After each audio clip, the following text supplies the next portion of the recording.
जय जगन्नाथ चैनल तरफ समस्त को नमस्कार। इंडियन ऑर्डानेंस फैक्ट्री अप्रेंटिसशिप करने सर्ट नोटिफिकेशन आसी जाइए। सर्ट नोटिफिकेशन रे आगुरी सूचित करा वैकेंसी केते आसीबो, कौ मासरे तार एप्लिकेशन स्टार्ट हो पारे एवं कौन कौन माने कैटेगरी एप्लाई करेंगे। अर्थात इंडियन ऑर्डानेंस फैक्ट्री जो अप्रेंटिसशिप हुए से दुईटा कैटेगरी पिला एप्लाई करती। गोटे रही नॉन आईटीआई अर्थात जो मैंने आईटीआई करी नाहंती से पिला माने एप्लाई करेंगे।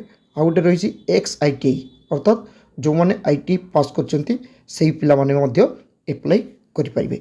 तो आसतु यही जो वैकेंसी आसीबो तार डिटेल्स पिला को देखेबी एवं एथिपाई जो माने इंटरेस्टेड हेबे से माने फुल एडवर्टाइजमेंट जेबे आसीबो सेही वीडियोटी को मध्य वेट करेंगे। फुल एडवर्टाइजमेंट रे बाद बाकी डिटेल्स जानी पारिबे। एबे आसंतु बहुत जो शॉर्ट नोटिफिकेशन आसी तार डिटेल्स पिला को बुझे देबी।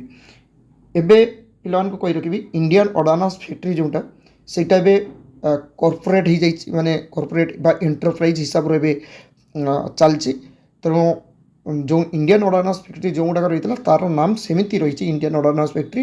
बट से इंडियन ऑर्डानेंस फैक्ट्री जो 41टा रही ऑल इंडिया रे सेटा बे 7टा ग्रुप रे भाग कर दी जाइए। 7टा ग्रुप भितर गोटे रोचे YIL जोटा कि जंत्र इंडिया लिमिटेड एवं एटा टोटाली सबू ऑर्डानेंस फैक्ट्री अप्रेंटिसशिप को कंट्रोल करुच्ची।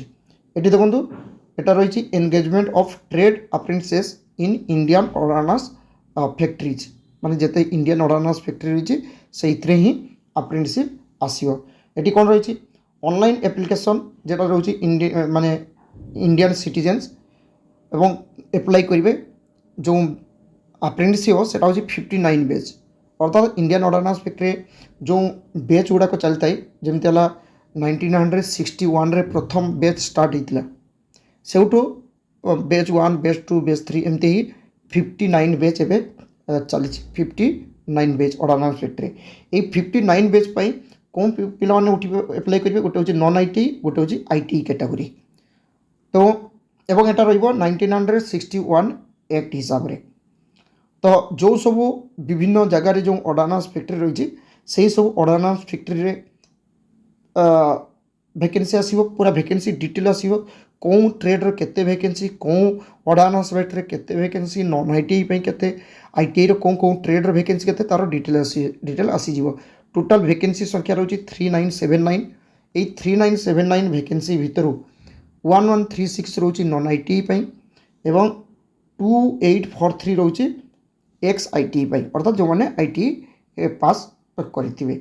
एवं एथिपाई एलिजिबिलिटी क्वालिफिकेशन कौन रही मैंने क्वालिफिकेशन कौन रही ना 10th पास करते कौ मैंने जो मैंने नॉन आईटीआई एप्लाई करेंगे एवं 10th रे 50% मार्क थिवा दरकार एवं ए मैथमेटिक्स आउ साइंस रे 40% मार्क थिले पिला माने एप्लाई करेंगे। एवं नॉन आईटीआई सॉरी आईटीआई जरा एक्स आईटीआई बा आईटीआई जो मैंने एप्लाई करेंगे आईटीआई पास करते पिला माने एप्लाई करेंगे तांकर क्वालिफिकेशन एनसीवीटी बा एससीटीवीटी निश्चय थिबो।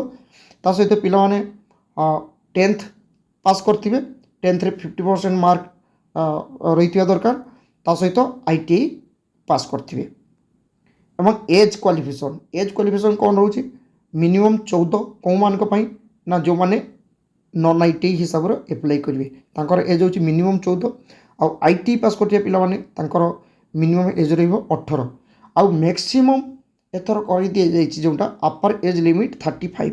आगुरी एटा 35 नथिला 22 थिला तापरे पुणी बढ़े कि 24 होता एथर किंतु 35 कर दिया अर्थात मैक्सिमम पिला जमती एप्लाई करंतु। एवं एटी देखंतु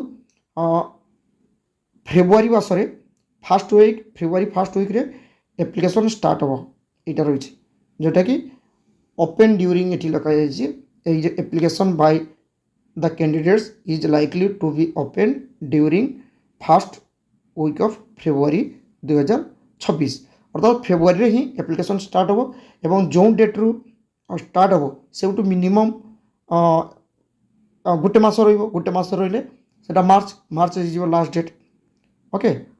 तापरे जो पिला माने एप्लाई करेंगे तार वेबसाइट एड्रेस रोचे यहाँ तो पिला माने आराम से एप्लाय करेंगे ता सहित फुल एडवर्टाइजमेंट जिते आसीज से फुल एडवर्टाइजमेंट आसिले यही चैनल रे अपलोड हम एवं पिला माननकु मु भल भाव गाइड करदेवी एप्लाय करने।